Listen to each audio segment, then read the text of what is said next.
اللہ رب العزت مجھے حق کہنے اور آپ سب کو حق سن کر اس پر عمل کرنے اور اسے عام کرنے کی توفیق عطا فرمائے۔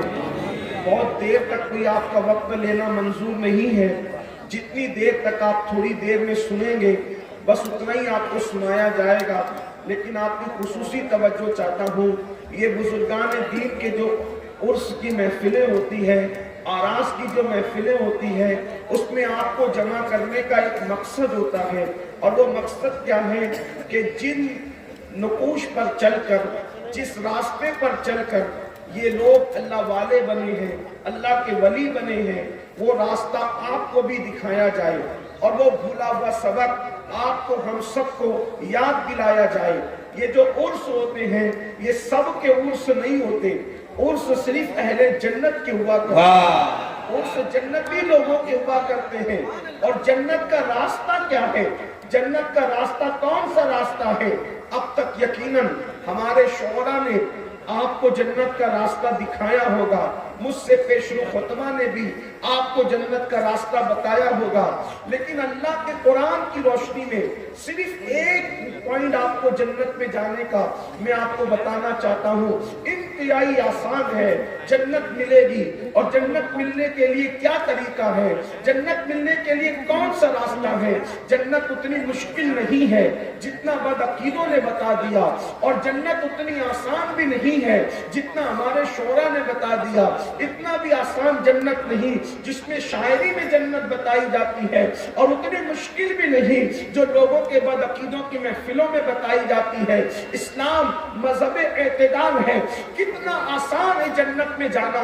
تو قرآن ہی راستہ بتاتا ہے، اللہ ہی راستہ بتاتا ہے۔ جنت میں جانے کا راستہ کیا ہے؟ تو قرآن کہتا ہے ان تجتنبوا کبائر ما تنہون عنہ، جو گناہ کبیرہ سے بچ گیا، جس نے اپنے آپ کو گناہ کبیرہ سے روک لیا، یعنی بڑے گناہ، جن گناہوں کو اللہ نے حرام کیا ہے، جن گناہوں سے بچنے کا حکم دیا ہے، جن گناہوں سے رکنے کا حکم دیا ہے، قرآن کہتا ہے اگر تم بڑے گناہوں سے بچو گے، اگر تم گناہ کبیرہ سے بچو گے، تو اللہ ارشاد فرماتا ہے ما تنہون عنہ ونکفر عنکم سیئاتکم وندخلکم مدخلا کریما۔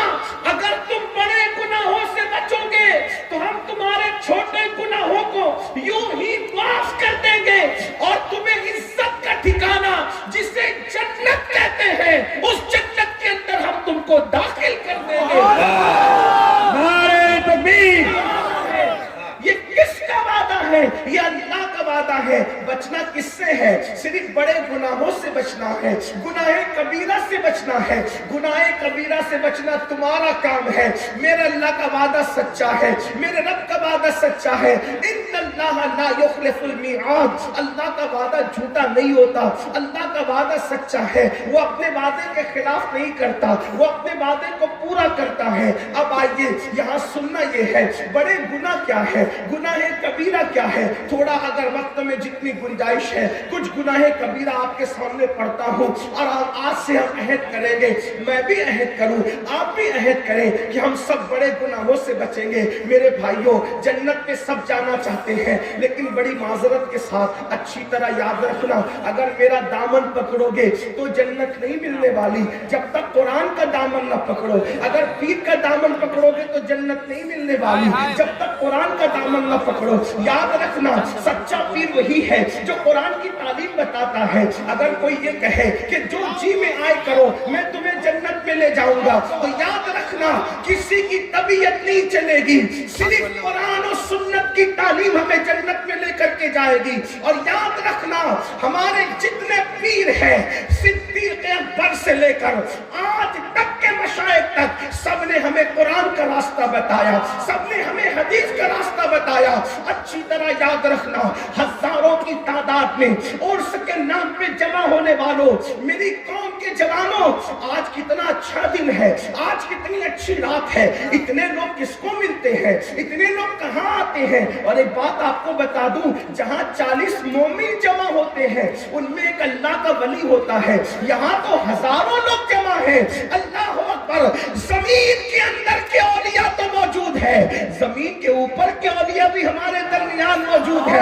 اگر ہم یوں ہی آ کر یوں ہی چلے گئے اور ہم نے زندگی گزارنے کا طریقہ نہ سیکھا، ہم نے قرآن اور حدیث کی تعلیم نہ سیکھا، تو یاد رکھنا جیسے آئے تھے ویسے ہی چلے گئے، بالکل ایسے ہی ہوگا۔ جیسے کوئی بندہ پیاسا ہو اور دریا کے کنارے بھی پیاسا ہی رہے تو اس کی محرومی کا عالم کیا ہوگا؟ تو آئیے گناہ کبیرہ سے بچنا ہے۔ آج ایک نعرہ لے کر جائیں، گناہ کبیرہ سے بچنا ہے۔ کبیرہ مطلب بڑا، بڑے گناہوں سے بچنا ہے۔ ویسے تو ایک بات عرض کر دوں، کوئی گناہ چھوٹا ہوتا ہی نہیں، اس لیے کہ یاد رکھنا کوئی گناہ چھوٹا نہیں ہوتا۔ کسی گناہ کو چھوٹا سمجھ کے کبھی کرنا مت، کسی گناہ کو چھوٹا سمجھ کے کبھی کرنا مت، اس لیے کہ جب وہ ٹھوکر جو لگا کرتی ہے وہ پہاڑوں سے نہیں لگتی، بلکہ ٹھوکر ہمیشہ چھوٹے چھوٹے پتھروں سے لگا کرتی ہے۔ اس لیے ہو سکتا ہے آپ نے کسی گناہ کو چھوٹا سمجھ کر کے کیا اور وہی گناہ آپ کے جہنم میں جانے کا سبب بن جائے، وہی گناہ آپ کے جہنم میں داخلے کا سبب بن جائے۔ اللہ اکبر۔ اور کسی نیکی کو چھوٹی سمجھ کر کبھی مت چھوڑنا، اس لیے کہ قطرے قطرے سے دریا بنتا ہے۔ میرے آقا صلی اللہ علیہ وسلم کے دیوانوں، آؤ آج جنتی بننے کا طریقہ ہمیں قرآن میں اللہ نے بتایا ہے۔ بڑے گناہوں سے بچو اللہ کے لیے، اللہ نے تمہارے ساتھ جنت کا وعدہ کیا ہے۔ یاد رکھنا میرے بھائیوں، ہم سب جنت میں جانا چاہتے ہیں لیکن گناہ کبیرہ سے یعنی بڑے گناہ سے بچتے نہیں۔ تو آئیے وہ بڑے گناہ کیا ہے، ان میں سے چند گناہ پڑھ دیے جاتے ہیں۔ آئیے جو گناہ کبیرہ ہے یعنی بڑے گناہ ہے، ان بڑے گناہوں کے اندر ایک گناہ یہ ہے، کیا؟ بد نظری کرنا، یعنی کسی عورت پر کسی مرد کا پاپ کی نظر ڈالنا، غلط نظر ڈالنا، بد نظری کا شکار ہونا، اللہ اکبر۔ اور کسی عورت کا کسی مرد کو پاپ کی نظر سے دیکھنا، یہ بھی گناہ کبیرہ ہے۔ قرآن کہتا ہے قُلْ لِلْمُؤْمِنِينَ يَغُضُّوا مِنْ أَبْصَارِهِمْ، اے میرے محبوب آپ ایمان والوں کو حکم دیں کہ وہ اپنی نگاہوں کو نیچی رکھے۔ یاد رکھنا اپنی نگاہوں پہ کنٹرول کرو۔ آج فلمیں دیکھ کر، سیریل دیکھ کر لوگوں کی یہ عادت بن گئی ہے، چکر مکر چلتے ہیں، گندی فلمیں دیکھتے ہیں، گندی پکچریں دیکھتے ہیں۔ کوئی عورت سامنے آ جائے، بلکہ اب تو حالات اتنے گندے ہو چکے ہیں، حالات اتنے برے ہو چکے ہیں، محلے میں کوئی لڑکی محلے میں پڑوس کی اگر نظروں سے اگر گزر جائے تو ہم اس پر بھی پاپ کی نظر ڈالتے ہیں، اس پر بھی گندی نظر ڈالتے ہیں۔ سن لو، اپنی آنکھوں کو آوارہ نہ کرو، اپنی آنکھوں کو پاپی نہ کرو۔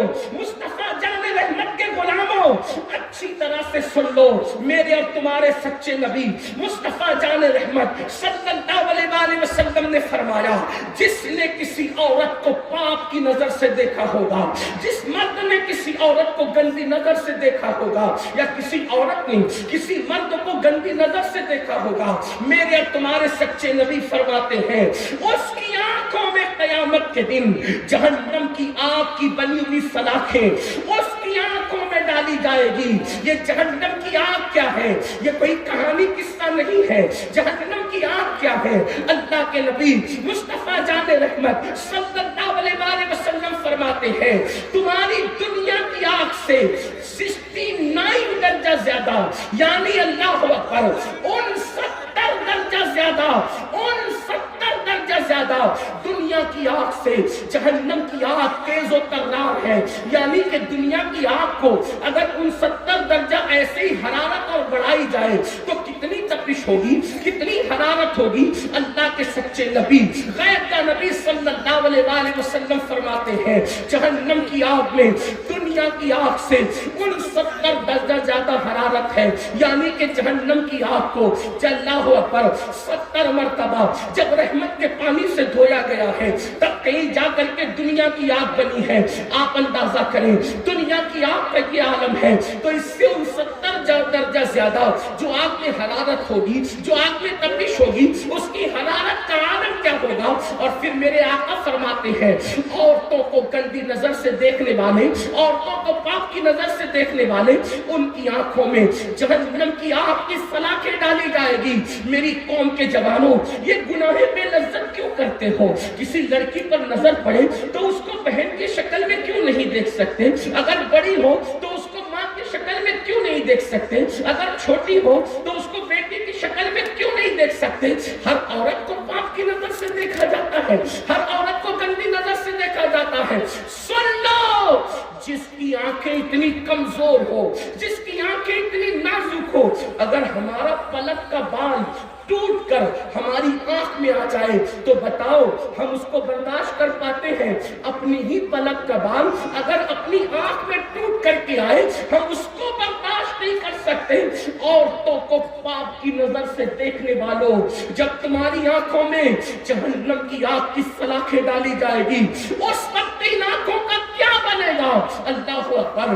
اگر امی یا بہن پیاز کاٹ رہی ہو اور کٹتی ہوئی پیاز کے ننھے ننھے ذرات جو نظر بھی نہیں آتے، اگر وہ پیاز کا ذرہ ہماری آنکھ میں چلا جائے تو بتاؤ کیا ہماری آنکھ اس کو برداشت کر پاتی ہے؟ نہیں کر پاتی نا۔ وہ پیاز کا ذرہ جو نظر بھی نہیں آتا اگر وہ آنکھ میں چلا جائے تو آنکھیں ہماری اتنی کمزور ہیں، آنکھیں ہماری اتنی نازک ہیں کہ نظر نہ آنے والا وہ ذرہ آنکھوں کو رلا دیتا ہے، آنکھوں کو لال کر دیتا ہے، آنکھوں کو سرخ کر دیتا ہے۔ بتاؤ جب پیاس کے ننھے ذرات ہماری آنکھیں برداشت نہیں کر پاتی تو جہنم کی آگ کی سلاخیں ہماری آنکھیں کیسے برداشت کر سکے گی؟ دنیا کے اندر جوانی کی رنگ ریلیوں میں، دنیا کے اندر جوانی کی موج مستیوں میں لڑکیوں کے ساتھ حرام تعلقات بنانے والوں، ناجائز تعلقات بنانے والوں، کبھی غور کیا صرف دیکھنے پر اتنا بڑا وبال ہے، صرف دیکھنے پر اتنا بڑا عذاب ہے کہ جہنم کی آگ کی سلاخیں ڈالی جائے گی۔ اب آپ سے پوچھتا ہوں تو جو کسی کے ساتھ بدکاری کرے، کسی کے ساتھ زنا کرے، اس کا کیا انجام ہوگا؟ اب اس کا انجام بھی ذرا سن لے، اس لیے کہ آج زنا کو فیشن کا نام دیا جا رہا ہے، آج بدکاری کو فیشن کا نام دیا جا رہا ہے۔ سن لو، اللہ اکبر، لڑکیوں سے دوستی رچانے والوں، اللہ اللہ، اگر آج کوئی نوجوان لڑکا کسی لڑکی سے تعلقات قائم نہ کرے، اس سے ناجائز دوستی نہ کرے تو دوستوں اس کو تانا دیتے ہیں کہ تو مرد نہیں ہے، تو بیکورڈ ہے، تجھے زندگی گزارنے کا طریقہ نہیں۔ ارے نادان، وہ زندگی کیا جس میں لڑکی کی دوستی نہیں؟ ابھی جوانی میں ہوج موج کر لو، جو ہوگا دیکھا جائے گا۔ اچھی طرح سن لو، جو جوانی میں گندگی کرتے ہیں، جو جوانی میں گناہ کرتے ہیں، جو جوانی میں پاپ کرتے ہیں، یاد رکھنا جو اللہ طاقت دینے والا ہے وہ اللہ طاقت چھیننے والا بھی ہے۔ جوانی کے نشے میں میرے اللہ کو اعلان جنگ کا چیلنج کرنے والوں، جو طاقت دینا جانتا ہے وہ طاقت چھیننا بھی جانتا ہے۔ جوانی کے نشے میں اگر پاپ کے شیش میں تعمیر کرو گے تو اللہ اکبر، جو اپنی جوانی کو گناہوں میں گزارتے ہیں خدا ان کا بڑھاپا اتنا عبرتناک بنا دیتا ہے، خدا ان کا بڑھاپا اتنا بدترین بنا دیتا ہے کہ وہ موت مانگتے ہیں تو بھی ان کو موت نہیں آتی، وہ پیر رگڑتے ہیں اور موت طلب کرتے ہیں اور رو رو کر کے چھپ چھپ کر رو رو کر کہتے ہیں پتا نہیں کیا گناہ ہو گیا جو ہم اتنا تباہ ہو رہے ہیں، ہم اتنا برباد ہو رہے ہیں۔ یاد رکھنا، دولت کا نشہ ہو یا جوانی کا نشہ ہو یا طاقت و قوت کا نشہ ہو، اللہ کے قسم کو چیلنج مت کرو۔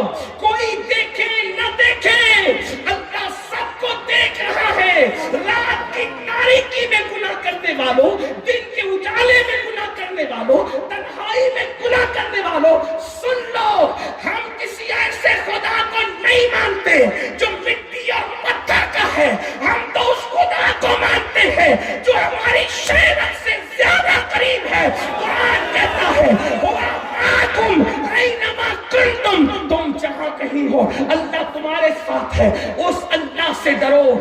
آپ کیا سمجھتے ہو؟ فرعون کو اللہ نے دولت دی لیکن فرعون نے اللہ کی نافرمانی کی، اللہ نے اسے مہلت دی، اس نے نافرمانی کی، اللہ نے اسے مہلت دی، اس نے اللہ کی نافرمانی کی۔ کیا دن آیا؟ اللہ نے اس کو دریا میں غرق کر دیا، اللہ نے اس کو دریا میں ڈبو دیا، اور اس کی لاش کو جب دریا نے نکال کر کے پھینک دیا تو کتے بھی اس کی لاش کو کھانے کے لیے تیار نہ تھے، کتے بھی اس کی لاش کو کھانے کے لیے تیار نہ تھے۔ اور آج آج تک فرعون کی لاش ایک میوزیم کے اندر پڑی ہوئی ہے، نہ اس کو کفن نصیب ہے، نہ اس کو قبر نصیب ہے۔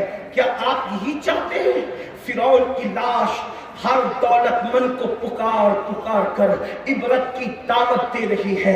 اگر دولت کے نشے میں اللہ کی نافرمانی کرے گا تو میرا انجام دیکھ لے۔ ارے تو کسی فیکٹری کا مالک ہو سکتا ہے، تو کسی کارخانے کا مالک ہو سکتا ہے، تو کسی کھیت اور کھلیان کا مالک ہو سکتا ہے۔ فرعون تو اتنی بڑی سلطنت کا مالک تھا، لیکن اتنی بڑی سلطنت کا مالک ہونے کے باوجود بھی اس کو نہ کفن نصیب ہو سکا، نہ اس کو دفن نصیب ہو سکا۔ اس سے کیا پتا چلا؟ گناہ مت کرو، جہاں گناہ ہے وہاں فنا ہے۔ یاد رکھنا، گناہ کر کے انسان کو لذت تو مل سکتی ہے، لیکن گناہ کر کے انسان کو عزت نہیں مل سکتی۔ چند لمحے کی لذت کے لیے آخرت کی عزت کو تباہ نہ کرو۔ ایک دن مرنا ہے میرے بھائی۔ روح کا رشتہ جسم سے ٹوٹ جانا ہے، روح کا رشتہ جسم سے ٹوٹ جانا ہے۔ کچھ تو آخرت کا خیال کرو۔ اب کیا گناہ ہی رہ گئے ہیں؟ اللہ اکبر۔ تو میں عرض یہ کر رہا تھا، بات دور نہ نکلے، مجھے جلدی سے اپنے بات کو مکمل کرنا ہے۔ حضرت حدیث پاک میں آتا ہے، اللہ کے رسول غیب کا نبی صلی اللہ علیہ وآلہ وسلم فرماتے ہیں کہ جس نے دنیا میں زنا کیا ہوگا، قیامت کے دن اس کے وجود پر جہنم کی آگ کی بنی ہوئی قمیص پہنائی جائے۔ جہنم کی آگ کی بنی ہوئی قمیص جب اس کے وجود پر رکھی جائے گی، یہ میں اپنی طرف سے نہیں کہہ رہا ہوں، اس حدیث کو فقیہ عبداللہ سمد قدی نے اپنی کتاب میں لکھا ہے۔ اللہ اکبر۔ جہنم کی آگ کی بنی ہوئی قمیص جب اس کے بدن پر پہنائی جائے گی تو اس کی ہڈیاں ٹوٹ جائے گی، اس کی ہڈیاں ٹوٹ کر بکھر جائے گی۔ اللہ اکبر۔ آپ مجھے بتائیں نا میرے بھائیوں، کیا ہمارے جسم میں اتنی طاقت ہے کہ جہنم کی آگ کی بنی ہوئی قمیص پہنے؟ اللہ، ابھی سردی کے دن ہے، جو انسان کا بدن سردی برداشت نہ کر سکے، جو انسان کا بدن مئی کی گرمی برداشت نہ کر سکے، وہ انسان کا بدن اللہ اکبر وہ جہنم کی آگ کی بنی ہوئی قمیص کو کیسے برداشت کر سکے گا؟ اللہ، اس لیے گناہ کبیرہ سے بچو، بڑے گناہوں سے بچو۔ یقیناً زندگی میں کبھی ایک موقع ایسا آتا ہے انسان پر کہ آپ گناہ کرنا چاہیں گے، گناہ کا پورا ماحول ہوگا، کوئی روکنے والا نہ ہوگا، کوئی ٹوکنے والا نہ ہوگا، کوئی منع کرنے والا نہ ہوگا، لیکن یاد رکھنا، یہ سوچ کر گناہ چھوڑ دینا کہ میرا اللہ مجھے دیکھ رہا ہے، بس یہ سوچ کر اللہ دیکھ رہا ہے۔ یاد رکھیں، اپنے جیسا انسان دیکھے ہم گناہ نہیں کرتے، اللہ دیکھ رہا ہے ہم گناہ کیوں کرتے ہیں۔ اپنے ابا دیکھیں، ہم ان کے سامنے سگریٹ نہیں پیتے، اللہ دیکھ رہا ہے زنا کیسے کر لیتے ہیں۔ اللہ اکبر۔ پیر صاحب دیکھ رہے ہیں تو کھڑے ہو کر کے پانی نہیں پیتے، اور اللہ دیکھ رہا ہے تو بدکاری کر لیتے ہیں۔ یعنی کہ انسان جتنا اپنے پیر کا احترام کرتا ہے اتنا بھی اللہ کی عزت نہیں کرتے، اتنا بھی اللہ کا احترام نہیں کرتے۔ قرآن اسی لیے تو کہتا ہے وما قدر اللہ حق قدری، کہ تم نے اللہ کی ایسی عزت نہیں کی، تم نے اللہ کی ایسی قدر نہیں کی جیسا کہ اس کی قدر کرنے کا حق ہے۔ اپنے جیسا انسان دیکھے، بلکہ بڑھ کے کہوں، اگر کسی آفس پر لگا ہوا ہو کہ آپ سی سی ٹی وی کیمرے کی زد میں ہیں، یعنی سی سی ٹی وی کیمرے یہاں لگے ہوئے ہیں، تو آدمی گٹکا کھا کر وہاں تھوکنا بھی پسند نہیں کرتا۔ کیوں؟ اس لیے کہ میں سی سی ٹی وی کیمرے کی زد میں ہوں۔ اگر پان کھانے والا پان کھا رہا ہے اور سی سی ٹی وی کیمرے کی زد میں ہو تو اللہ اکبر، آدمی پان کو وہاں نہیں تھوکتا۔ کیوں؟ اس لیے کہ سی سی ٹی وی کیمرے کی زد میں ہے، کیونکہ سی سی ٹی وی کیمرے کی زد میں ہو تو یہ ضرور دیکھا جائے گا کہ امین القادری آفس پہ چڑھتے ہوئے کیا کر رہا تھا، اترتے ہوئے کیا کر رہا تھا۔ اے نادان انسان، اپنے جیسے انسان کے لگائے ہوئے کیمرے کے سامنے تو ہے تو تو اتنی احتیاط کر رہا ہے کہ تو پان کو بھی نہیں تھوک رہا ہے، تو گٹکے کو بھی نہیں تھوک رہا ہے، اور تجھے ہر وقت، ہر گھڑی، ہر لمحہ، آٹو پہر، 24 گھنٹہ تیرا اللہ تجھے دیکھ رہا ہے۔ کیا خیال ہے تیرا؟ ان اللہ کان علیکم رقیبا، اللہ تجھ پر کڑی نگرانی کر رہا ہے۔ اللہ اکبر۔ آج کی آپ کو بتاؤں، ایک مرتبہ میرے اور آپ کے آقا سچے نبی صلی اللہ علیہ وآلہ وسلم نے فرمایا، اے میرے صحابہ، جہنم کے اندر ایک وادی ہے۔ اب ذرا توجہ سے سننا، دوسرے کبیرہ گناہ کی طرف آتے ہیں، اور تیسرے اس میں 2 گناہوں کا ذکر ہوگا۔ میرے اور تمہارے سچے نبی صادق و مصدوق صلی اللہ علیہ وآلہ وسلم نے فرمایا، اے میرے صحابہ، جہنم میں ایک وادی ہے، اس وادی کا حال یہ ہے کہ ایک دن میں 5 مرتبہ جہنم بھی اس سے پناہ مانگتا ہے. یعنی جہنم بھی جس سے پناہ مانگے، ایک ایسی وادی جہنم میں موجود ہے. آگ جس سے پناہ مانگے وہ کیسی آگ ہوگی، جہنم جس سے پناہ مانگے وہ کیسی جہنم ہوگی. میں اپنے ایک ایک روایت کا ذمہ دار ہوں جو بیان کر رہا ہوں، آپ اس سے حوالہ دے سکتے ہیں. میں کوئی ہوا میں گرا نہیں لگا رہا ہوں، میں کوئی آپ کو مبالغہ آرائی نہیں کر رہا ہوں. اللہ کرے کسی کے دل میں بات اترے. میری مائیں اور بہنیں بھی ہزاروں کی تعداد میں موجود ہیں، سب دل کے کانوں سے سنو. اللہ اکبر. حضرت اللہ مصطفیٰ کریم رؤوف الرحیم غیب کا نبی صلی اللہ علیہ وآلہ وسلم فرماتے ہیں جہنم میں ایک وادی ہے جس سے جہنم بھی ایک دن میں 5 مرتبہ اللہ کی پناہ مانگتا ہے. اللہ اکبر. پھر میرے آقا فرماتے ہیں اس جہنم کی وادی کی حرارت اور گرمی یہ ہے، تپش یہ ہے کہ اس کے اندر اگر پہاڑ بھی ڈال دیے جائیں تو پہاڑ بھی پگھل جائیں. یعنی جہنم اس سے 5 بار پناہ مانگے ایسی وادی ہے، اور اس میں اگر پہاڑ ڈالے جائیں تو پہاڑ بھی پگھل جائیں. صحابہ کرام نے عرض کی یا رسول اللہ، ہمارے ماں باپ آپ پہ قربان آقا، جس میں پہاڑ بھی پگھل جائیں گے اور جس سے ایک دن میں 5 مرتبہ جہنم پناہ مانگتا ہے، حضور اس وادی میں کس کو ڈالا جائے گا، اس میں کس کو رکھا جائے گا، وہ کس کا ٹھکانہ ہوگا؟ تو میرے آقا فرماتے 2 لوگوں کا ٹھکانہ ہوگا، جس سے 5 بار جہنم پناہ مانگے اور جس میں پہاڑ بھی پگھل جائیں، اس میں 2 لوگ ڈالے جائیں گے. نمبر 1 حرام کھانے والا، حرام لقمہ کھانے والا. حرام لقمہ مطلب جوا کھیلتا ہے، اس کے پیسے سے خود کھاتا ہے، بچوں کو کھلاتا ہے، سٹا کھیلتا ہے، شراب کا دھندا کرتا ہے، سود کا، بیاج کا، انٹرسٹ کا دھندا کرتا ہے. آپ جانتے ہیں وہ اس میں ڈالا جائے گا جس میں پہاڑ بھی پگھل جائیں گے. حرام مت کھاؤ. کوئی سوچے میری تو کرانہ کی دکان ہے، میں تو حلال کماتا ہوں. اگر کرانہ دکان میں بھی جھوٹ بول کے سودا بیچتے ہو وہ بھی حرام ہے. دودھ میں پانی ملاتے ہو حرام ہے، تیل میں ملاوٹ کرتے ہو حرام ہے، دھوکہ کرتے ہو حرام ہے. سن لو، حرام نہ کماؤ. اللہ نے ہمارے مقدر میں لکھ دیا ہے. کیا لکھ دیا ہے؟ کہ اللہ تمہیں دولت کتنی دے گا، مال کتنا دے گا. یاد رکھنا حرام سے مت کماؤ. اگر حلال سے کماؤ گے تو بھی اتنا ہی ملے گا، اور حرام سے کماؤ گے تو بھی اتنا ہی ملے گا. تقدیر سے زیادہ وقت سے پہلے نہ کسی کو ملا ہے نہ کسی کو مل سکتا ہے. حلال کماؤ. حلال اس میں کیا ہے؟ دیکھو حلال میں برکت ہے.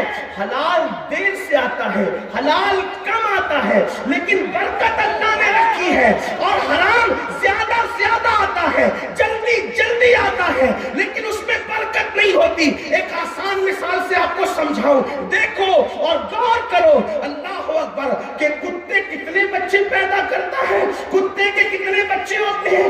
ایک سال میں 12 14 بچے ہوتے ہیں. لیکن کیا آپ نے ہر گھر کے دروازے پہ کتے کو دیکھا ہے؟ حالانکہ دنیا کے کوئی مذہب کا آدمی کتا نہیں کھاتا، دنیا کے کوئی مسلک کا آدمی کتا نہیں کھاتا، لیکن کتے 12 پیدا ہو، سال میں 14 پیدا ہو، ہر دروازے پہ نظر نہیں آتے. اور کتوں کا ریوڑ کبھی نظر نہیں آتا. کتا تنہا چلتا ہے، یا 2 4 6 جمع ہو جائیں تو الگ بات ہے، مگر قربان جائیں. بکری 2 پیدا ہوتی ہے سال میں، یا 3 پیدا ہوتی ہے، اور ہزاروں جمع ہوتی ہے. بنگال والے بھی ذبح کر رہے ہیں، ایران والے بھی ذبح کر رہے ہیں، یمن والے بھی ذبح کر رہے ہیں. پوری دنیا میں ذبح ہو رہی ہے، لیکن ہر دروازے پر بھی نظر آ رہی ہے، اور جنگل میں ریوڑ بھی نظر آ رہا ہے. آتی ہوئی کم نظر آتی ہے، لیکن اتنی زیادہ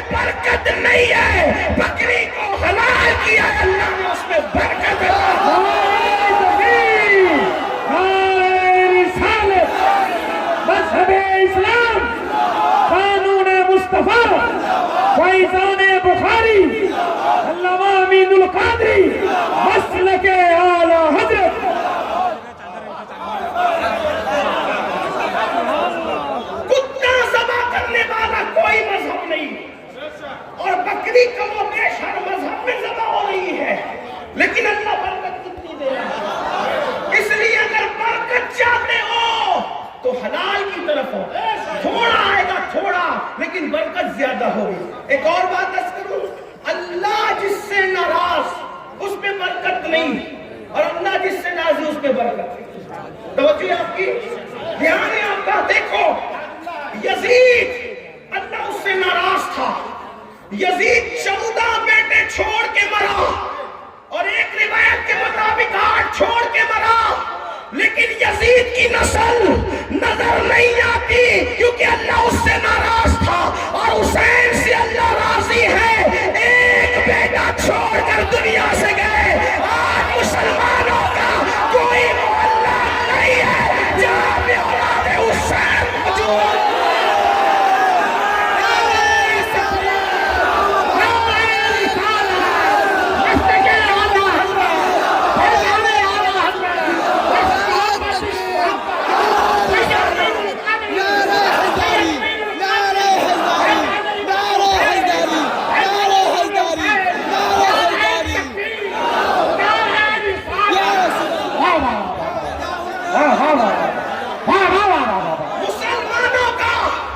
مسلمانوں کا کوئی محلہ ایسا نہیں جہاں اولاد حسین موجود نہ ہو.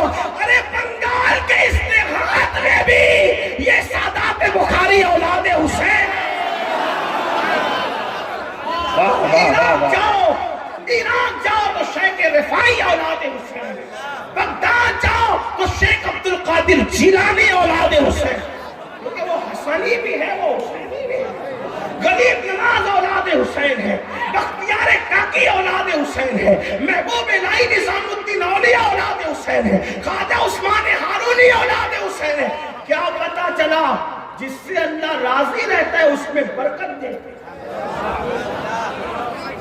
حلال کماؤ, تمہاری نسلیں بیٹھ کے کھائے. جب اللہ برکت دے تو کوئی ختم نہیں کر سکتا. آپ کہتے ہیں نہیں میری روزی پہ کسی نے جادو کر دیا. کسی نے جادو کیا ہو یا نہ کیا ہو, ہمارے کرتوت کا جادو اتنا خطرناک ہے, ہمارے گناہوں کا جادو اتنا خطرناک ہے. قرآن کہتا ہے وَمَا أَصَابَكُم مِّن مُّصِيبَةٍ فَبِمَا كَسَبَتْ أَيْدِيكُمْ, کہ تم پر جو بھی مصیبت آتی ہے وہ تمہارے گناہوں کی وجہ سے آتی ہے. کہا مولانا صاحب, سید صاحب, پیر صاحب 30 سال ہو گئے بیٹی کو رشتہ نہیں آتا. میں نے کہا پاپ کرنا چھوڑ دے.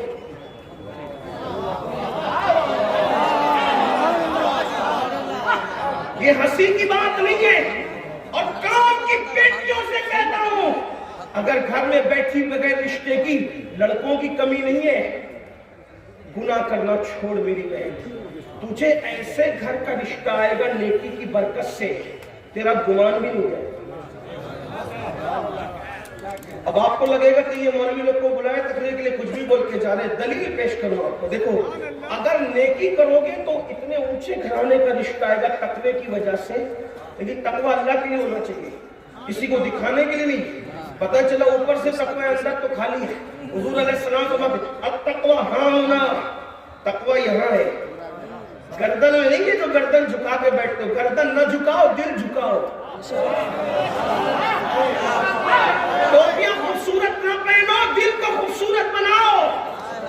داڑھی کی تلاش کناٹ پہ توجہ دینے والوں دل پہ توجہ دو, کیونکہ اللہ کے رسول فرماتے متفق علیہ حدیث ہے ان اللہ لا ينظر الى صورکم و الى اموالکم ولکن ينظر الى قلوبکم. اللہ نہ تمہارے چہرے دیکھتا ہے نہ مال دیکھتا ہے, اللہ تو تمہارے دل دیکھتا ہے. دل, اس دل میں پاپ ہے, پاپ دل میں گناہ ہے, دل میں جرائم ہے.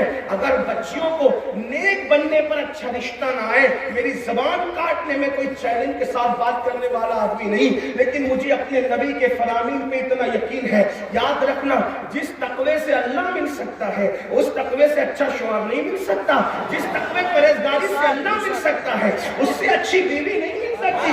جو اللہ تک پہنچا دے وہ بیوی تک نہیں پہنچا سکتا جو اللہ تک پہنچا دے. آپ کو بتاؤں دیکھو تقوی کی برکت سے اچھا رشتہ کیسا ہے. میں کوئی وظیفے کا مخالف نہیں ہوں, میں خود سلسلے سے وابستہ ہوں الحمدللہ. میں قادری برکاتی ہوں الحمدللہ رب العالمین. میں امام اہل سنت کا غلام ہوں الحمدللہ. ہمارا رشتہ ہے جس خانقاہ قادریہ برکاتیہ سے میرے امام کا رشتہ ہے, محبت ہے, ہم وہاں کی غلامی کرتے ہیں الحمدللہ. ہاں لیکن ایک بات آپ سے کہتا ہوں, دیکھیے ہمارے بزرگوں نے جو بات کہی ہے اسی کو توجہ امام اہل سنت فرماتے ہیں الوظیفۃ الکریمہ میں کہ فقیر اکثر وظیفے میں وہی دعائیں رکھتا ہے جو حدیث میں ہے۔ لوگ امام احمد رضا کو کہتے ہیں بدعتی تھے، میں نے کہا وہ جتنا سنت کے عامل تھے اس صدی میں کسی بدعتی فرقے کے اندر ایسا عالم اور عامل تو دور کی بات ہے، ان کی جوتیوں کی نوک کی جو گرد ہے نا اس کے برابر بھی ان کی زندگی کا کوئی عمل خلاف سنت ثابت کر کے بتاؤ۔ یہ اور بات ہے کہ ہم نے امام احمد رضا کے متعلق یہ باتیں تو لوگوں کو بتائی کہ وہ دونوں ہاتھ سے لکھتے تھے، یہ تو ذمہ دار وہ ہیں جو بیان کر چکے، لیکن مجھے تو امام احمد رضا کی زندگی میں یہ نظر آتا ہے کہ وہ آخری دن اپنی زندگی کے آخری دنوں کے اندر دو لوگوں کے ہاتھ پر، دو لوگوں کے کندھوں پر اپنے ہاتھ رکھ کر اپنے پیروں کو زمین سے گھسیٹتے ہوئے نماز باجماعت کے لیے مسجد میں جا رہے ہیں۔ مجھے یہ بات نہیں کہ کوئی جو بیان کرے اس کا ذمہ دار وہ ہے، میں نہ مخالفت کر رہا ہوں نہ حمایت کر رہا ہوں کسی کے کہ دو ہاتھ سے لکھتے تھے، لیکن میں ان کے دونوں ہاتھ کو دیکھ رہا ہوں تصورات میں کہ وہ دو ماننے والوں کے کندھوں پہ ہاتھ رکھ کر باجماعت جا رہے، آخری ایام میں اتنے بیمار ہو گئے ہیں کہ چل نہیں سکتے تو پیر رگڑ کر کے مسجد جا رہے۔ کسی نے کہا ایسے وقت میں تو جماعت معاف ہو جاتی ہے، آپ گھر میں بھی نماز پڑھ سکتے ہیں، تو میرے امام نے فرمایا جماعت معاف ہو جائے الگ بات ہے، لیکن یہ ادا تو میرے نبی کی سنت ہے نا۔ حضور بھی تو کسی کے کندھے پر ہاتھ رکھ کر مسجد تک گئے تھے، جب مسجد جا نہیں سکتے تھے تو تب بھی تو اس حالت میں گئے تھے۔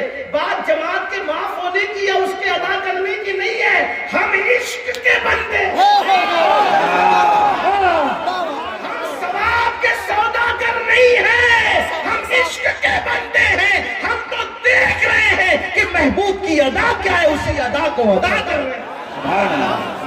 مسلک اعلیٰ حضرت کا نعرہ لگانے والوں، کیا یہ ادائیں ہمارے اندر بھی ہے؟ جو بیٹے کی شادی میں 3 دن کی نمازیں چھوڑ دے، جو میت کی مصروفیتوں میں نمازیں چھوڑ دے، آخر وہ اس ادا پر، اس لیے کہ شاید ہم نے اس کا ذکر ہو سکتا ہے کسی کو اس پر تکلیف بھی ہو کہ یہ کیا بات کی جا رہی ہے، لیکن میں آپ سے آپ کی تکلیف کا مجھے کوئی خیال نہیں، مجھے تو اپنے اللہ کی رضا کا خیال ہے، اس لیے میں وہ بات کرنا چاہتا ہوں۔ تو میں بات کرنے چلا تھا، بات دور نہ نکلے کہ اگر متقی بن جاؤ، اگر اللہ سے ڈرنے لگو، گناہ چھوڑ، ایسی جگہ کا رشتہ آئے گا گمان بھی نہیں ہوگا۔ دیکھو اس کو میں ایک دلیل کی روشنی، آپ نے سنا ہے کوئی نئی بات نہیں، میں کوئی نئی بات کیا کر سکتا ہوں، 14 صدیوں کا جو ذخیرہ اس سے بات ہوگی، آپ سن چکے ہیں، سنی بہت جلسہ کرتے سنتے بھی ہے، کوئی نئی بات نہیں کر سکتا، صرف آپ کو یاد دہانی کرانا۔ فاروق اعظم سیدنا عمر ابن خطاب نے اعلان کیا ہمارے مذہب میں دودھ میں پانی ملا کر بیچنے کی اجازت نہیں ہے۔ آپ نے فرمایا کوئی دودھ میں پانی ملا کر نہیں بیچے گا، توجہ کرنا، یہ بات آپ بار بار سن چکے ہیں، لیکن اس کو میں کسی اور پیرا میں آپ کے سامنے رکھ رہا ہوں، میری بہنوں کے سامنے، آپ کے سامنے۔ اچھے رشتے چاہتے ہو، اس سے بڑا وظیفہ کوئی نہیں میرے پاس اچھے رشتے کا۔ فاروق اعظم فرماتے ہیں، میرے نبی کے دوسرے جانشین ہیں، خلیفہ دوم ہیں، فرماتے ہیں کہ دودھ میں پانی ملا کر کے نہ بیچنا، ٹھیک؟ ہمارے یہاں اسلام میں دیکھو دودھ مہنگا بیچو، اتنا ہی مہنگا، سب لوگ 50 میں بیچ رہے ہو، عام دنوں میں عام حالات میں جب دودھ مل رہا ہو ہر جگہ، آپ 100 میں بیچیے نا، آپ کا کس نے قلم پکڑا ہے کہ آپ نہ بیچیں؟ فتح القدیر کا یہ جو جزیہ ہے اسی پر تو نوٹ کی استعمال کی اجازت امام نے لکھی ہے نا کہ اپنی 1 پیسے کی چیز آپ 1000 میں بیچ دیں۔ عام حالات میں اگر کھانے پینے کی چیزوں کی قلت نہ ہو، حالات عام ہو، مارکیٹ اوپن ہو، تو آپ کتنے میں بھی بیچ سکتے ہیں، جس کو پسند آئے گا لے گا، نہیں پسند آئے گا نہیں لے گا۔ 50 روپے لیٹر بیچ رہے، آپ پیور بیچیے، 100 میں بیچیے، جس کو پسند۔ اب یہ ایک بات یاد رکھنا، آج بھی پیور کے خریدار لوگ ہیں، لوکل مال بہت سارے لوگ پسند نہیں کرتے۔ اور ایک بات آپ سے کہتا ہوں، اللہ کو راضی کرنے کے لیے پیور مال بیچو گے، کوئی خریدنے آئے نہ آئے، اللہ فرشتوں کو بھی انسان بنا کے بھیج دے گا۔ وہ رزاق ہے۔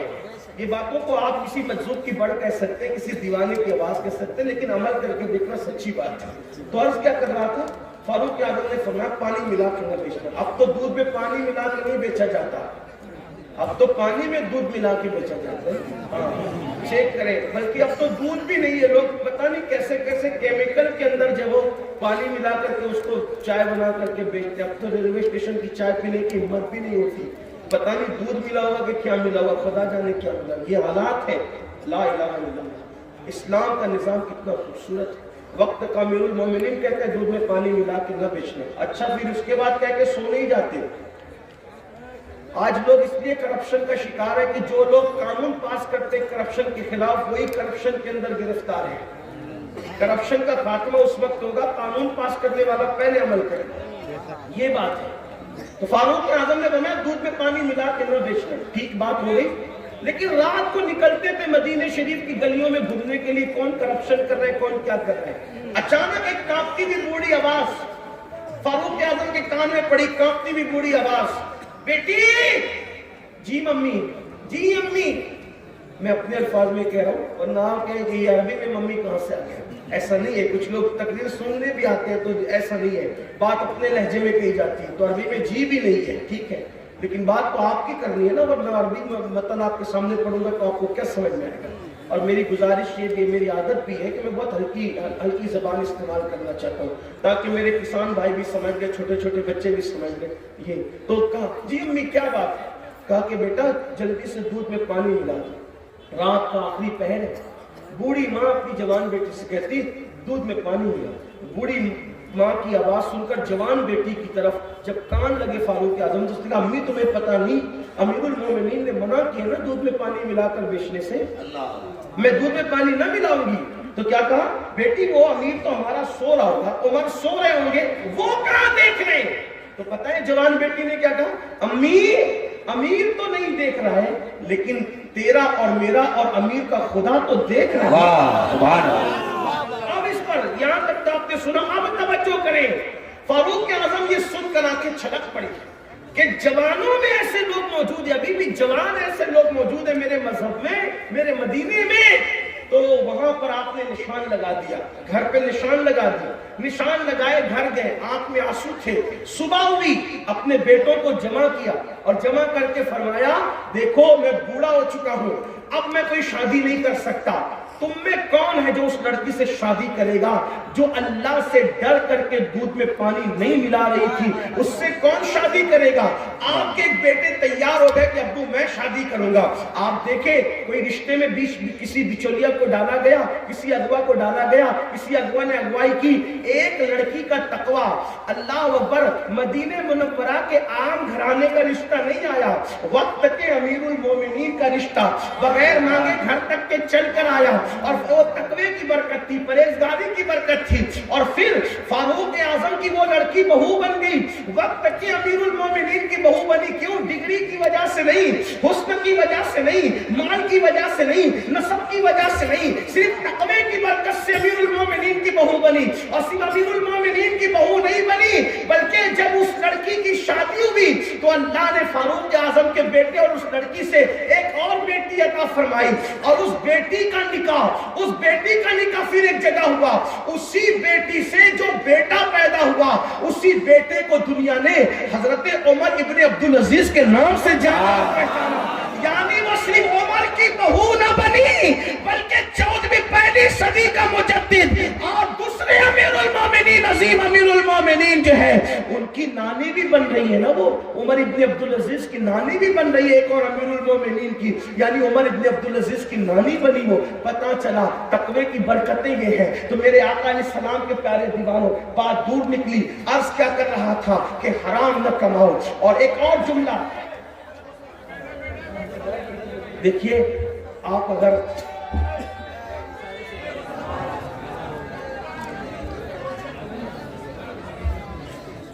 وقت تو پہلے ہی کم ہے، مجھے اپنی بات کر لینے دیں، اور آپ لوگ بہت اچھا سن رہے ہیں ماشاءاللہ۔ میں اس علاقے میں پہلی بار آیا ہوں، بنگال کا نام بہت سنا تھا لیکن پہلی بار آپ کے علاقے میں بہت محبتی لوگ ہیں، بڑے پیارے لوگ ہیں، بہت اچھے لوگ ہیں۔ استقبال کر لیں، حضرت تشریف لا رہے ہیں، جو بھی مہمان آ رہے ہیں ان کا استقبال کر لیں۔ نعرہ تکبیر، نعرہ رسالت، مسلک اعلی حضرت فیضان بخاری، عرس بخاریہ، عرس نور الحسین بخاری، صاحب سجادہ حضرت علامہ سید سیف الحسن بخاری مسلک اعلی حضرت علماء اہل سنت فیضان بخاریہ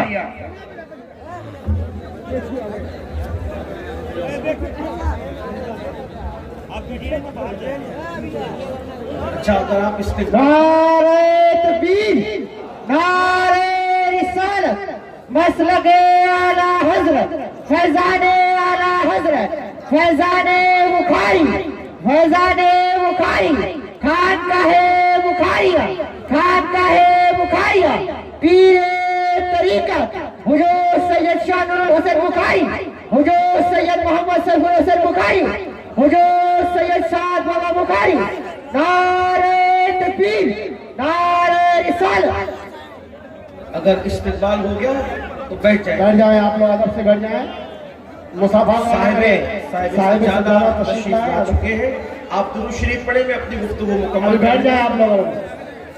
سب لوگ درود شریف پڑھنے کی مرتبہ اللہم صلی علی سیدنا مولانا محمد معدن الجود والکرم وآلہ وصحبہ وبارک وسلم صلاۃ و سلام علیک یا جد الحسن والحسین۔ بات آگے بڑھائی جا سکتی ہے، آپ درود شریف پڑھنے کی مرتبہ سب مل کر درود شریف پڑھیں۔ اللہم صلی علی سیدنا مولانا محمد معدن الجود والکرم وآلہ وصحبہ وبارک وسلم صلاۃ و سلام علیک یا رسول اللہ صلی اللہ تعالیٰ علیہ وسلم۔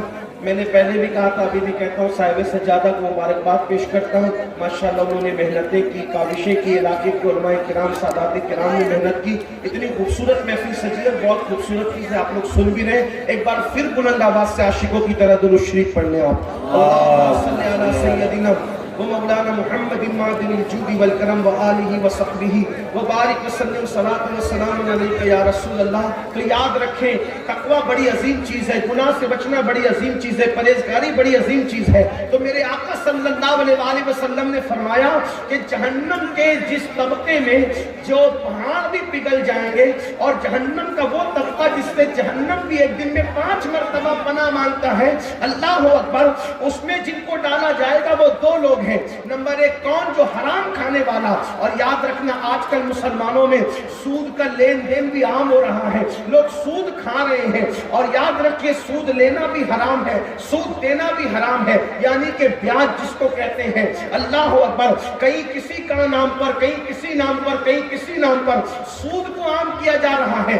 یاد رکھیے جس نے سود کا 1 لقمہ کھایا، سود کا 1 لقمہ،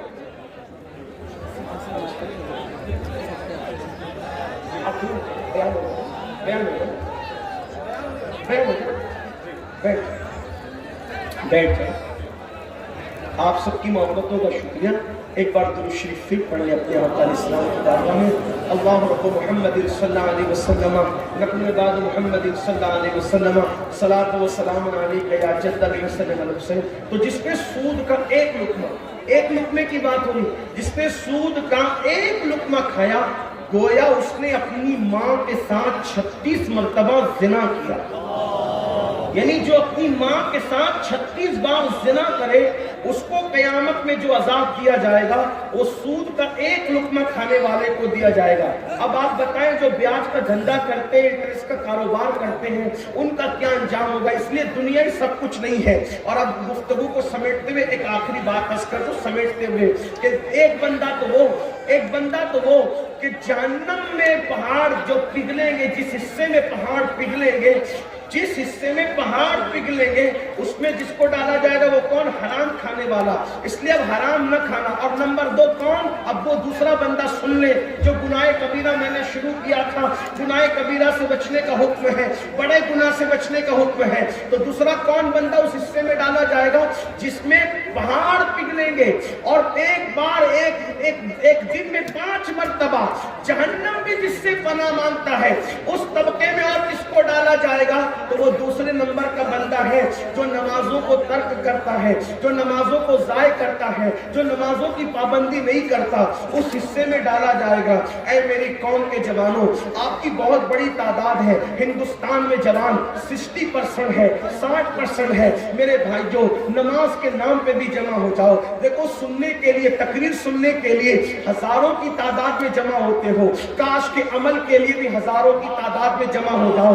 میرے بھائیوں, ہم نے مسجدوں کو ویران کر دیا. آج مسجدیں ویران ہے, آج مرثیہ کہاں ہے مسجدیں, ہم نماز کے لیے نہیں آتے. کتنا سادگی کے ساتھ بہانہ بنا دیتے ہیں, مولانا ہم ناپاک ہے اس لیے نماز نہیں پڑھتے. آپ سے پوچھتا ہوں مسلمانوں, بتاؤ جو ناپاک ہو وہ مسلمان کیسا؟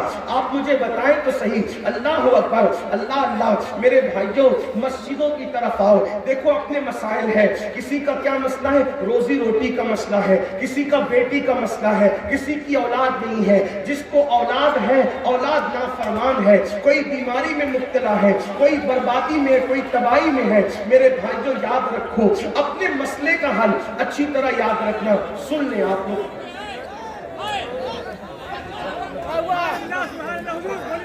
دیکھیے کہ میں اس ماحول میں گفتگو کرنے کا عادی ہوں. میں انڈیا میں رہتا ہوں, ہندوستان میں رہتا ہوں, اور آپ کی یہ چیخ و پکار سے میرے کان آشنا ہے, اور مجھے اس پہ کوئی برا نہیں لگتا. لیکن اتنا ضرور ہے کہ میرا احترام نہ کرو, لیکن جس کی حدیث پڑھ رہا ہوں اس نبی کا تو احترام کرو. آپ چلاتے رہیں گے تو ہی میں گفتگو کرتا ہوں, مجھے کوئی فرق نہیں پڑتا. کہ 4 لوگ ہی چلانے میں مجھے فرق نہیں ہے. یہ جو ہزاروں اطمینان سے سن رہے, میری توجہ ان کی طرف, میری اپنی عادت ہے, میں کبھی نگیٹو کی طرف توجہ نہیں کرتا, میں ہمیشہ پازیٹو کی طرف توجہ کرتا ہوں. خاموش رہے, بیٹھ جائے, درود شریف پڑھے, بیٹھے بیٹھے. بہت اچھے لوگ ہو, بہت اچھے ہو میرے بھائیوں. درود شریف پڑھ لو ایک بار, بلند آواز سے پڑھ لو. اللہ رب محمد صلی اللہ علیہ وسلم و نبی بعد محمد صلی اللہ علیہ وسلم. اب گفتگو اختتام کو اینڈ کو پہنچ رہی ہے, تھوڑا سن لیں. کتنے اچھے لوگ ہیں بیچارے, گھنٹوں کھڑے ہیں. کھڑے, اللہ تعالیٰ ان کھڑے رہنے والوں کو بھی اور گھنٹوں سے بیٹھنے والوں کو بھی, جو دن 50,000 سال کے برابر کا دن ہوگا, قیامت کا دن, اس دن اللہ ہم سب کو تکلیف سے بچا لے. آج نبی رحمت کی محفل میں بیٹھے ہیں, کل قیامت کے دن نبی رحمت کے ساتھ اٹھنا اللہ ہم سب کو نصیب کرے. کوئی کاروبار کے معاملے میں پریشان, کوئی روزی روٹی کے معاملے میں پریشان, کوئی بیٹی کے معاملے میں پریشان, کسی کو اولاد نہیں ہے وہ دکھی ہے, جس کو ہے وہ اولاد سے دکھی ہے, اولاد فرما بردار نہیں. اب ہمارے مسائل کا حل کر, ہم سوچتے ہیں حکومتیں بدلے گی, فلاں پارٹی آئے گی تو مسئلے کا حل ہوگا, فلاں وظیفہ پڑھ لیں گے تو مسئلے کا حل ہوگا, فلاں تعویذ دے لیں گے تو مسئلے کا حل ہوگا, یہ دعا کر دے گا تو مسئلے کا حل ہوگا, وہ دعا کر دیں گے تو مسئلے کا حل ہوگا. چلو امین القادری آ گیا ہے, ہماری بستی میں اس سے دعا کرا لو, وہ دعا کر دے گا تو مسئلے کا حل ہوگا. ایک بات آپ کو بتاؤں, سچی بات بتاؤں, جب تک مسجد میں نہیں آؤ گے اپنے مسئلے کا حل کوئی نہیں کر سکتا. کل بھی اپنے مسائل کا حل مسجدوں میں تھا, اور اب بھی اپنے مسائل کا حل مسجدوں میں ہے.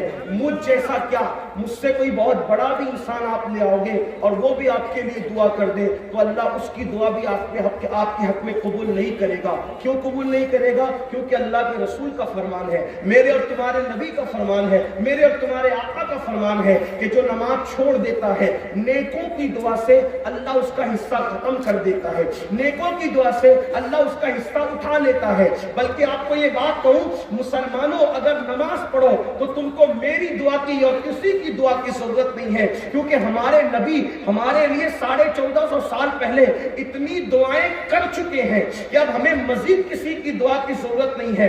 لیکن اس دعا کے ہم تک پہنچنے میں, اس کا فیضان پہنچنے میں ایک چیز رکاوٹ بنی ہوئی ہے. کیا رکاوٹ بنی ہوئی ہے؟ کہ ہم نے رسول اللہ کو نماز چھوڑ کر کے ناراض کر دیا ہے. اگر ہم سجدہ کر کے حضور کو راضی کر لیں تو حضور کی دعاؤں کی برکتیں آج بھی ہمیں ہرا بھرا کر سکتی ہے, آج بھی ہمیں برکتوں سے مالا مال کر سکتی ہے. کتنی عجیب سی بات ہے, ہمیں واٹس ایپ کے لیے ٹائم ہے, فیس بک کے لیے ٹائم ہے, ٹویٹر کے لیے ٹائم ہے, ہر چیز کے لیے ٹائم ہے, بیوی بچوں کے لیے ٹائم ہے, دوست احباب کے لیے ٹائم ہے. آخر اللہ کی عبادت کے لیے ٹائم کیوں نہیں ہے؟ وہ اللہ کو ٹائم نہیں دیتے. کتنے بے شرم ہو گئے ہم, کس قدر غدار ہو گئے ہم, کس قدر بے وفا ہو گئے ہم اللہ کو ٹائم دینے کے کے لیے تیار نہیں. وہ اللہ جس نے زندگی دی, وہ اللہ جس نے ماں کے پیٹ میں ہماری خوبصورت شکل بنائی. کبھی آئینے میں اپنی شکل دیکھ کے اترانے سے پہلے سوچا ہوتا اگر یہی شکل کو اللہ چوہے جیسی بنا دیتا, کتے جیسی بنا دیتا, بندر جیسی بنا دیتا, ہے کوئی پوچھنے والا اس سے کہ تو نے ایسا کیوں کیا؟ آپ بتائیں, اللہ انسان نہ بناتا سور بنا کے پیدا کرتا. کوئی پوچھنے والا ہوتا کہ سور کیوں بنایا؟ کتا بنا کے پیدا کرتا. کوئی پوچھنے والا ہوتا کتا کیوں بنایا؟ اللہ اکبر. اپنی خوبصورت شکل کو دیکھنے والوں, کبھی کبھی اللہ رب العزت کے احسان کو تو سوچو. وہ اللہ کتنا شان والا ہے جس نے مجھے اتنا خوبصورت بنایا. لوگ مجھے دیکھ کے میری تعریف کرتے ہیں. قرآن انسان کی حسن کو بیان کرتے ہوئے کہتا ہے والتین والزیتون وطور سینین وہذا البلد الامین لقد خلقنا الانسان فی احسن تقویم. تین کی قسم, زیتون کی قسم, طور سینہ کی قسم, اور قسم ہے اس شہر کی, امن والے شہر کی. بلکہ مفسرین کیا کہتے ہیں؟ اب آئیے مفسرین کے قول کے مطابق اس کی تفسیر کے حوالے سے اس کا مفہوم بیان کروں. شہر ابراہیم کی قسم, شہر موسیٰ کی قسم, شہر عیسیٰ کی قسم, شہر محمد کی قسم, چاروں محبوبوں کے شہر کی قسم اٹھا کر کہا جا رہا ہے اے اللہ اگر بغیر قسم کے بھی تو کہے تو ہم تیری ہر بات مانتے ہیں. لا ریب فی, تیری کسی بات میں ہمیں شک نہیں ہے, لیکن چار قسمیں اٹھا کر کہہ رہا ہے. اور وہ بھی قسم کون سی؟ اس شہر کی قسم جس میں ابراہیم پیدا ہوئے, اس شہر کی قسم جس میں موسیٰ پیدا ہوئے, اس شہر کی قسم جس میں عیسیٰ پیدا ہوئے, اس شہر کی قسم جس میں محبوب پیدا ہوئے. پتا چلا نبیوں کی پیدائش کوئی معمولی چیز نہیں ہے.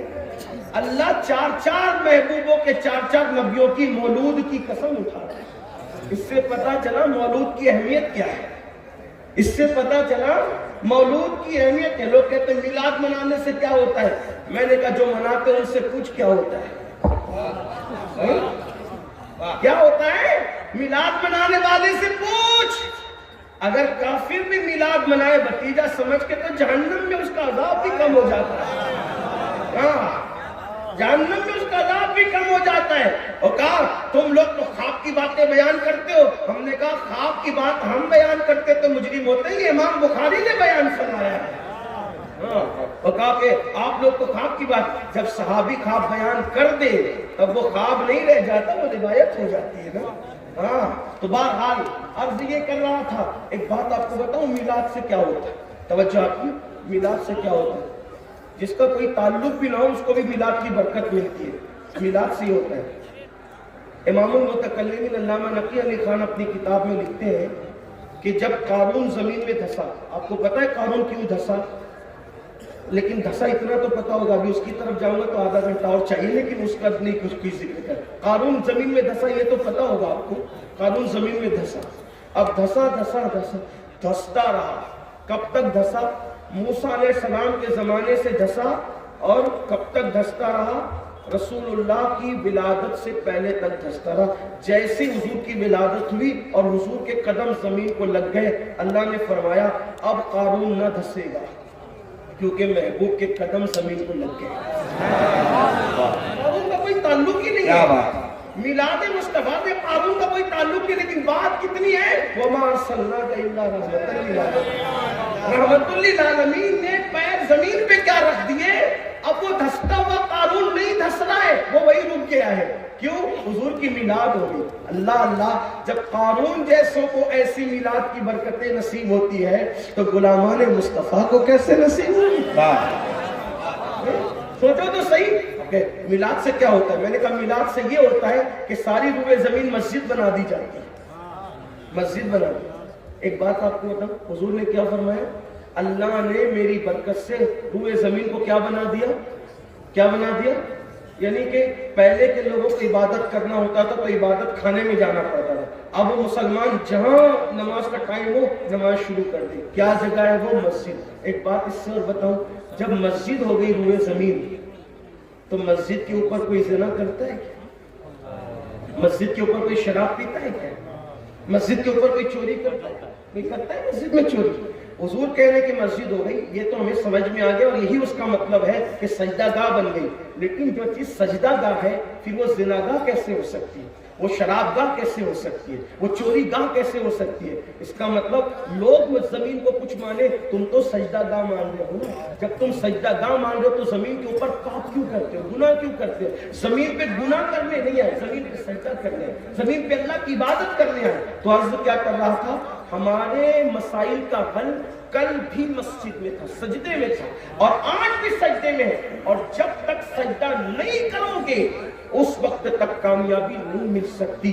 حکومتیں آئے گی چلی جائے گی۔ اور ایک بات آپ کو بتاؤں، جو اس وقت ظالم آئے ہیں دنیا میں، کہیں ہر ملک کا یہی حال ہے، کہیں کم کہیں زیادہ، اس سے زیادہ ظالم آئیں گے اگر عبادت نہیں کرو گے، اس سے زیادہ ظالم ہے۔ جو تکلیفیں آج ہیں اس سے زیادہ تکلیفیں بڑھے گی۔ ارے اللہ نے ہمیں خوبصورت شکل دی، رزق دیا، اچھے ماں باپ دیے، ساری نعمتیں دی، کیوں اس کے لیے ٹائم نہیں نکالتے؟ ایک وقت کی نماز کے لیے صرف 10 منٹ چاہیے، 10 منٹ، 10 منٹ سے زیادہ کا ٹائم نہیں لگتا، کیوں نماز نہیں پڑھتے؟ اور سن لو، اگر نماز نہ پڑھو تو اللہ کے رسول علیہ السلام کیا فرما رہے؟ آپ یہ سوچتے ہو کہ نماز چھوڑ دیں گے تو بھی حضور ہاتھ پکڑ کے جنت میں لے جائیں گے؟ نمازوں کو ترک کرو گے پھر بھی حضور ہاتھ پکڑ کے جنت میں لے جائیں گے؟ یاد رکھو، اللہ کے رسول نے فرمایا کہ جو جان بوجھ کے نماز چھوڑ دے، میں محمد اس سے بیزار ہوں، قیامت کے دن اس کے ساتھ میرا کوئی وعدہ نہیں ہے۔ حضور فرما رہے، ہوش کے ناخن لو، جس سے ماں باپ بیزار ہو جائیں، مرتے وقت اس کی زبان پہ کلمہ نہیں آتا، جس سے اللہ کے رسول بیزار ہو جائیں، مرتے وقت اس کی زبان پہ کلمہ کیسے آئے گا؟ آپ کیا سمجھتے ہو امام اہل سنت کی بات بہت زیادہ کرتے ہو؟ امام اہل سنت نے فتاوی رضویہ شریف میں لکھا کہ جو اذان کا جواب نہ دے اور دنیا کی باتیں کرے، ڈر ہے کہ مرے گا تو کافر ہو کے مرے گا۔ امام اہل سنت نے لکھا جو نماز پڑھے لیکن رکوع صحیح نہ کرے، پڑھتا ہے نماز لیکن رکوع صحیح نہیں کرتا، تو حدیث پاک انہوں نے کوٹ کی کہ جو رکوع صحیح نہیں کرتا، ڈر ہے کہ مرے گا تو کافر ہو کے مرے گا۔ نماز پڑھتا ہے مگر رکوع صحیح نہیں پڑھتا تو ڈر ہے کہ مرے گا تو کافر ہو کے مرے گا۔ جو سرے سے نماز ہی نہیں پڑھتا، جمعہ تک نہیں پڑھتا، جمعہ کے دن آتا ہے تو 2 رکعت پڑھ کے بھاگ جاتا ہے، وہ کیسے مومن مرے گا؟ وہ ایمان پر کیسے مرے گا؟ اور آپ کو بتاؤں، اللہ کے رسول علیہ السلام حضرت ابو ہریرہ سے فرماتے ہیں، اے ابو ہریرہ، بے نمازی کے ساتھ نہ بیٹھا کرو، اس لیے کہ بے نمازی پر مسلسل اللہ کی لعنت برستی رہتی ہے۔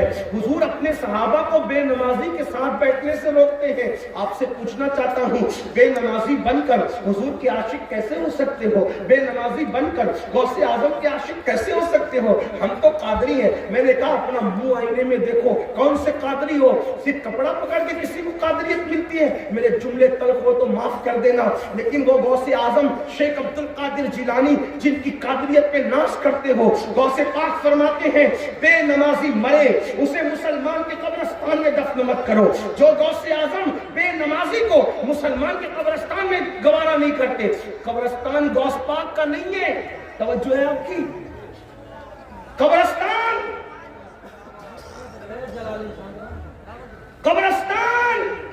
غوث پاک کا نہیں ہے بظاہر۔